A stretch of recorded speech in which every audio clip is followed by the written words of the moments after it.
Hey you guys, welcome back. So today I wanted to discuss my first grade binder. I've been getting a lot of questions regarding our weekly planners, how I'm preparing my lesson plans. So I just wanted to take this time out to show you guys how I organize the binder method. I found this method to be the best way, but I'm going to show you different techniques that I've been using. So before we get into the binder, I want to show you different ways that I have tried that you can definitely try. I use the daily folders that you can use. I purchased the cart. If you check on my homeschooling tour video, you can see the cart that I purchased from Michael's that I organize daily, and I use the folders and I'll put in the worksheets for each day that he'll be using to organize. Another way you can do it is by writing out, which I also use this as well. I'm going to show you here. These are free printables. I just laminated them so I can just reuse them and swipe off. And basically what I do is I start from 9 and we end around 12:30. I couldn't jot everything down since they're really small, but just to give you an idea, you're going to see the days of the week and you're going to write in what you're going to be teaching that day. So I put this on my bulletin board. That way it's right there in my face. Basically this is just the breakdown for our weekly planner. If you want to have just a simple method that you want to just write everything down and just wipe it off every single week for those. Okay, so when you are starting to prepare your lesson plans, the first thing you're going to do is take all of your workbooks that you're going to be using. So what I would do, I like to do it per subject. So first thing I'm going to start with when I'm doing my lesson plans is math. I take all the math workbooks that I have, and then I'm literally going to go into the book and find what I'm going to be teaching. So let's say I'm going to be teaching addition. I will go into the book, find 2 to 3 words. Out your phonics lesson, you go into your phonics workbook. You're going to look into the lesson that you're going to be teaching for that week. If you're teaching long vowels, you're going to look for all the worksheets for long vowels, and you're going to tear it out of your notebook, tear it out of the workbook, and you're basically just going to put it into your binder for the worksheets you're going to be giving them daily. That's all you're going to do for your lesson plans.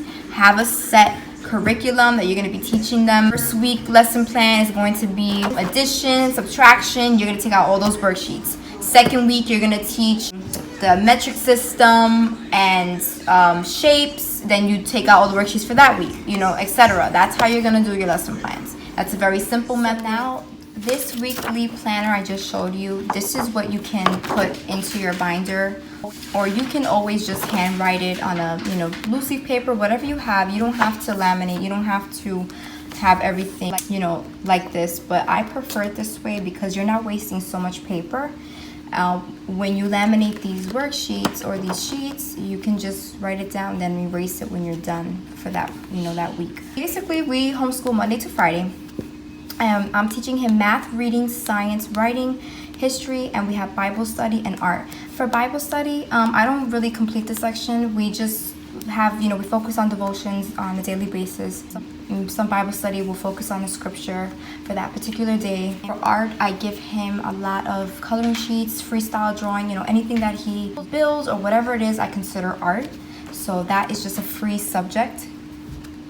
Now, for the math, so basically what I did was I organized all the subjects here that I am going to be giving him worksheets for. So math, this is reading, writing, science, and history.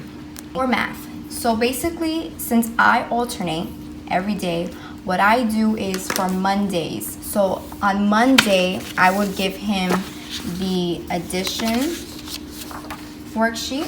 So I'll give him about 3 to 4 worksheets for that subject.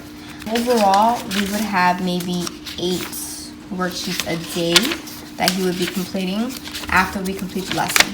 So this would be his worksheets that he'll be given.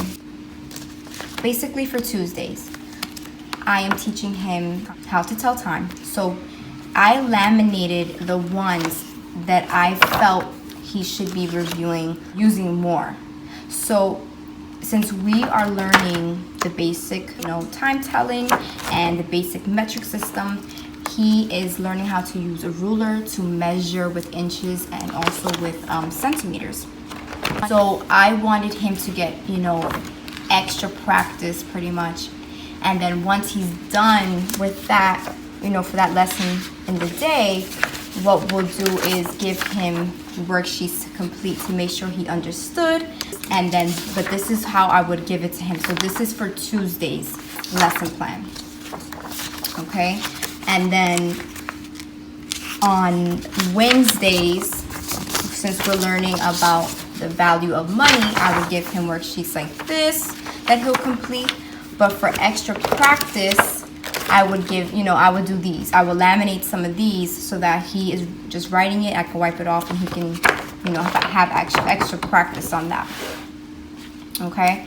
We're also learning about skip counting, counting by twos, the number line method, which I showed you guys how we're using that in the last video, two-dimensional shapes. These are all laminated so he can reuse these, but I have tons and tons of worksheets that he's going to be using and that, you know, we file away into his first grade binder just to keep record of all the worksheets that he's, you know, completing. But these are all the things that we will be teaching him. I just wanted to show you guys how I'm organizing these, and all of these printable, you know, these are all free printables that I printed from online. As you can see here, for writing, he has to write his own sentence about the picture. And then we're working on contractions. For this, I showed you guys on the last video for the reading curriculum. What I did, I basically have these contraction cards that we play a little game. So he is getting, you know, familiar with them.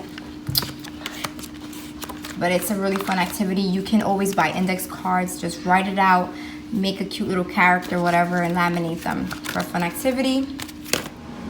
So for the science section, we are teaching him the state of matter, and we wanted to basically use the first encyclopedia of science that we're using. Let me just show you again. This is the book that we're using. I basically put it into different units, but for this quarter, I wanted to focus on solid, liquid, and gases, and then it has a fun experiment that he can do to make gas.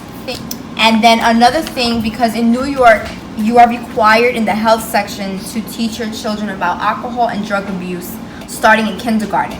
So I said, let me just add it into his science curriculum. So what I'm doing is I found this science activity and I said, let me teach him helpful drugs or harmful drugs and make it to a science experiment. So now we're gonna just look into, you know, things that we would need for our bodies to fight infection, and just the differences in, you know, in these drugs. Also, of course, smoking. Now, if you don't want to do this and teach them yourselves, you can go on YouTube. There's tons of videos that, you know, your child can watch specifically on those topics. But these are the topics that they suggest: HIV, AIDS, alcohol, drug, tobacco abuse, fire, highway, bicycle safety, and child abuse. Those are the things that are required. Okay, this was given to me this year by the homeschool coordinator. So another thing that we're gonna be, because we already started this in kindergarten, but we're just gonna, you know, continue on teaching this living thing or non-living things. We just basically, for this, we just walk around. We talk about what is living outside, what is non-living. So for history, as you can see, I don't have any worksheets because I'm not giving him any worksheets. Basically just learning for this quarter what are citizens, and I am reading to him his book, What Makes a Town, asking him questions throughout, you know, the book.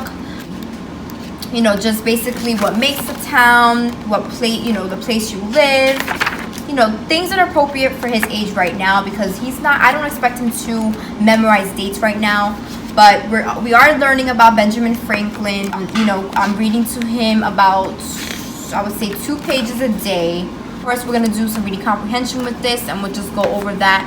But again, like I said, at this age, he's not going to really memorize any dates. So I'm not expecting that. So that's just basically, you know, what we're doing for the next 2 weeks, because I planned 2 weeks ahead of time. That I wanted to show you guys were these book buddies. I'm actually using the extra ones for activity centers that I am creating. I found these really cute solar system word cards. I actually fell in love with these. They're really cute. So I just laminated them. So basically with this activity, he's going to be learning about the solar system, the planets, some fun facts about each planet, and he has about 10 to 15 minutes per activity center. So far we have 3 set up for him. But these I received from Teachers Pay Teachers. I think I purchased them for $2. And then another one that I wanted, because I really wanted him to, you know, start learning how to write out the days of the week. Okay, you guys, so this is the end of the video. Thank you so much for watching. Again, everyone has a different, you know, homeschooling style, so just find what's best for you and your family. I hope that the tips that I gave you guys can help you. If you have any questions, feel free to ask me. Comment below.